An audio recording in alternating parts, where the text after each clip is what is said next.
Hello students, Introduction to Graphs. In this video we will be talking about the graphs. What are graphs? How we can make use of these graphs? What is the importance of these graphs? How we can apply these graphs in order to represent various numerical values, the data of various informations. Okay, we will take into account each and everything about the graphs. Then there are various types of graphs. You can represent, you can show the various kinds of data in the form of various types of graphs. Okay, we will be talking about each and every type of the graph. Okay, I will name a few. Okay, you might have heard the name bar graph. Okay, we'll be talking about what is bar graph. Then there is another type that is called as, okay, the bar graphs are then the various types. Okay, we'll be talking about that. Then we will be talking about the pie graph, or sometimes it is called as circle graph. Okay, we'll be also talking about histogram. What is histogram? Okay, when and how we can use it, and how to understand a histogram. We'll be talking about that also. And we will also take care of this another type of a graph. It is called as a line graph. Okay, in this video lecture. Okay, so let's start. What is this bar? What is this? What are these graphs all about? Okay, so you might have seen graphs in newspapers, in television, magazines, books, etc. Right? Okay, do you know that what is the purpose of these graphs? The purpose of these graphs is to show numerical facts in visual form, so that they can be understood quickly, easily, and clearly. Right? So that means the purpose of graphs is to show the numerical facts. Numerical facts. In what form? In visual form, right? In visual form. Okay. Why? Okay, because so that the data, okay, they can be that can be understood easily, okay, quickly, and for that matter clearly, right? Okay, so sometimes we have a huge data. Okay, so data can also be that can be present in a tabulated form, but the data in a tabulated form, okay, is difficult to understand easily and quickly. So in order to understand data in a quick way, in an easy manner and clearly, okay, what we do, we make use of graphs, right? So what graphs are? So graphs are nothing but these are visual graphs, are visual representation of what? Visual representation of data. Okay, so okay, so that means whatever kind of a data you have collected, you can represent that data in the form of a visual, in visual form, right?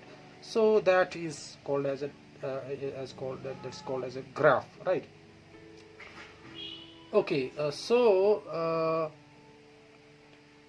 I told you that data can be that can be presented in the form of a table, in a tabulated form, but graphs are more handy in order to present say for example a trend. Okay, say trend, what does that mean? Okay, that means that if you have to show the increase or decrease in some kind of a data, you can make use of these data. Okay, also these graphs, they also are very helpful in order to present comparison between two different datas, two different informations, right?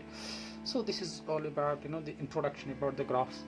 Let's talk about some different kinds of graphs, right? See, these are some different types of graphs that we are going to take care of, right? So number first is a bar graph. Then number second, we'll be talking about this pie graph, or it is sometimes called as circle graph. Okay, circle graph, right? Okay, then there is number third type, that's called as histogram. Okay. Okay, then histogram. Okay, we will also take into account this line graph, right, at the end. Okay, let's talk about this bar graph first. You see, this is a bar graph. Okay, this is the bar graph. Okay, so bar graph is used to show comparison among categories. Okay, you can write here comparison among categories. What does that mean, comparison among categories? Okay, see, for example, if you have some kind of a data with regard to some with regard to some common thing. Okay, if you have different data, okay, with regard to some common thing, for example, okay, I have taken an example here. Okay, see, these are the say, for example, Aslam's, these are, for example, Aslam's marks in mathematics, okay, in 3 unit examinations, U1, U2 and U3. okay, मतलब उसने कितने marks लाए हैं mathematics में, U1 examination में, U2 examination में and U3 examination में. See I have present the data in the form of bar graph. Okay, so bar graph यहाँ पर आप देख सकते हो, these are called as bars. Okay, these rectangular, okay, vertical, or sometimes you can they can be horizontal. Okay, they can be shown on this axis. Okay, here they can be these bars. Okay, these rectangles, they can be vertical or they can be horizontal. Okay, see, I have taken an example. These are Aslam's marks in maths in 3 unit examinations, U1, U2 and U3. Okay, see, I have presented those presented his performance in 3 unit examinations in the form of a bar graph. In U1 examination, okay, he has scored 25 marks. In U3 examination, he has scored 30 marks. In U3 examination, he has secured 45 marks in mathematics. See, on this axis, okay, this axis shows marks. Okay, here is a 0 marks. Okay, 0.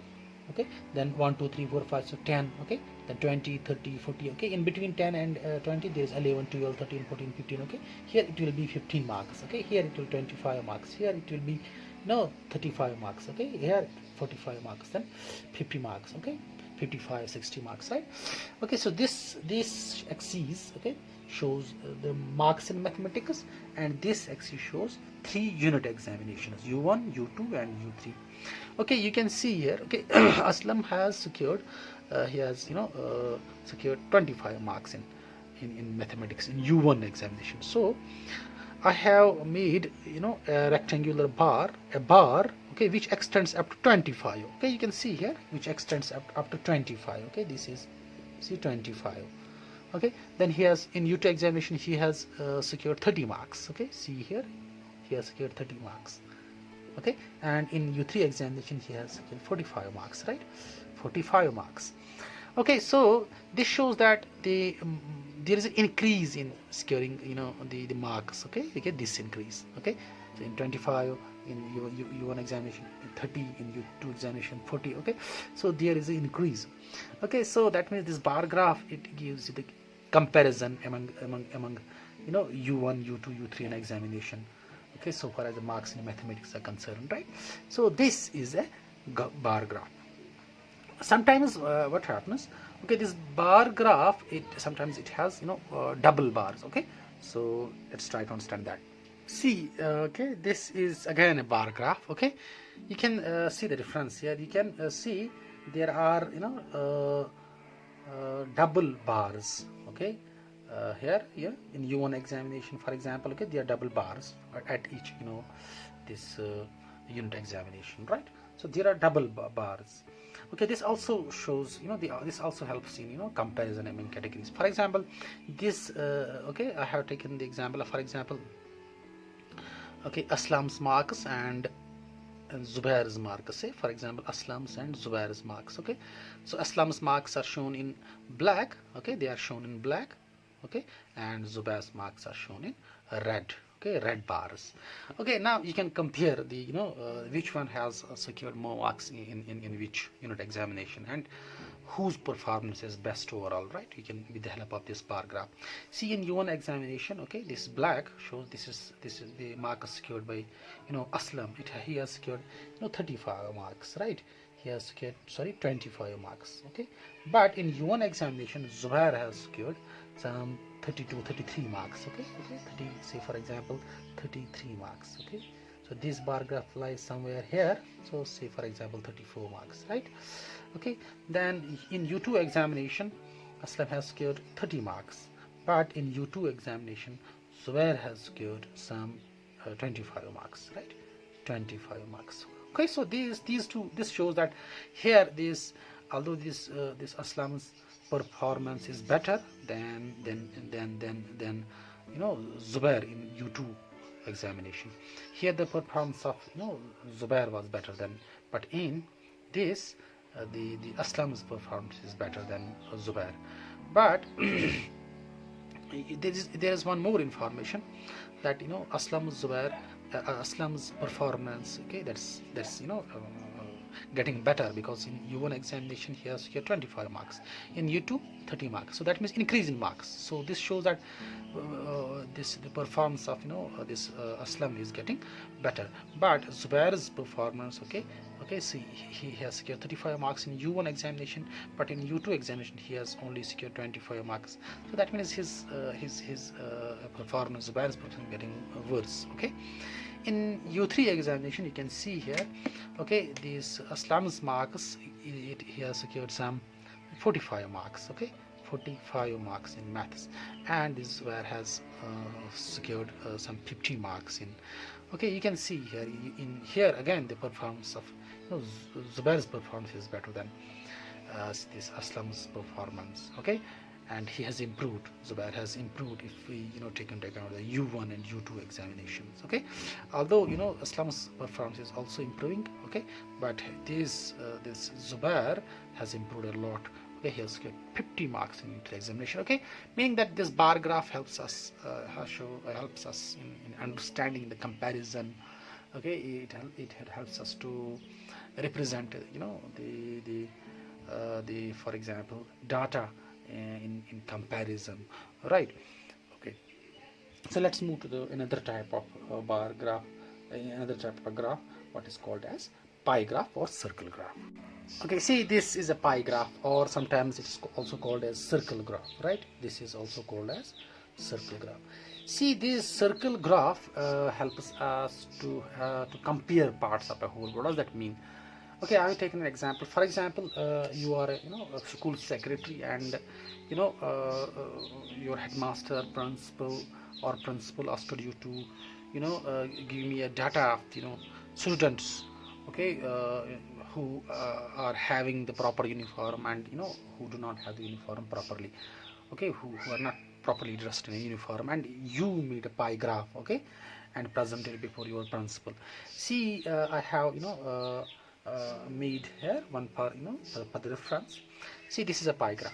Okay, this in a school, okay, there are 50% of students, okay, having full uniform. Okay, so that means this okay, these are all the students. Okay, this means the whole number of students. Okay, say for example 200 students, 300 students, 500 students, and okay, so they say there are 100 students in your school. Okay, 50 students they were having the proper uniform, they were properly dressed in uniform. Okay, so you will divide this whole this graph into two, so that means this is a 50, this part okay, it is the 50% of the students. Okay, so this 50% of students, okay, they have full uniform, they are properly dressed in uniform with proper shirt, proper pant, shoes, tie, okay, everything else. Okay, then okay, out of these 100 students, 25% they were having half uniform. Some were without proper shirt, and some others were without proper pant. Okay, so that means this part shows that 25% of the students, they were without proper uniform. Okay, they were okay, although they had uniform, but okay, some of them some of them having no proper shirt, and some others do not have the proper pants. Okay, then there is this much. Okay, 50% of the students, they were having no uniform at all, neither shirt nor pant nor shoes, tie, or any other thing. Okay, so this part shows, okay, this part of the whole shows the number of students which do not have uniform at all. Right, then remains this part. Okay, this part, okay, the smallest part. These were the students without proper shoes. Okay, somewhere okay, having different types of shoes, supporter shoes and all that. Okay, this only 10%. Okay, they were having the full uniform, but except the proper shoes. Okay, so means that this is the pie graph. Okay, this pie graph is used in making the comparison among parts of a whole. For example, total number of students of a school, okay, which have full uniform, okay, which do not have the full uniform. We can show that in the form of a pie graph. Okay, similarly, okay, you can also use make use of this pie graph in in presenting the data of the people who watch different channels. For example, 50% of the people watch entertainment based channels, and 25% say supports channels, and 50% of people, they watch news channels, and 10% of people, say for example, they watch informative channels, say for example Discovery, National Geography, etc., right? Okay, so these are the two important types of the graphs. One was bar graph, and the second was pie graph. In the next video lecture, we will be talking about the other types of these graphs, okay, in which histogram is important, then line graph. Okay, we will be talking about those two types tomorrow, inshallah, in the next video lecture. Till then, Khuda Hafiz.